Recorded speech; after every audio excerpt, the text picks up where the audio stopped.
A Quincy institution is getting ready to close its doors after 8 decades in the business. The owner of the Wheelhouse diner calls the decision bittersweet, but says it's time. Our Matt Fortin has the story for us, including the owner's exciting plans for the future. Over the sounds of eggs simmering and bacon frying, customers catch up at Quincy's Wheelhouse Diner. But for owner Leanne McDonough, customers are more like family. Everybody who comes in here, we become close to. It's personal. That's what makes it so hard for McDonough to close the Wheelhouse, which has been here for about 8 decades. The diner's last day is at the end of June. It's bittersweet.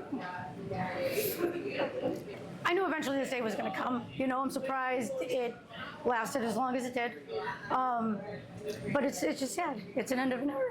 McDonough has owned Wheelhouse for 13 years. In that time, she's made lifelong bonds with employees and regulars alike. All 4 of her kids have worked here too, like her son Mason. But as the building ages and after a dispute with a new landlord, McDonough says it's time for her to move on. It needs a lot of work. So for me to stay open is just doesn't make financial sense. I have to put, just to get through the summer, I would have to put a lot of money into the place between new air conditioners because they're overdue and new doors, and it's just time. It's a sad goodbye for longtime customers like Bill Glennon. Because it's more than just a place to eat, it's friends. It's like Cheers, another Boston institution.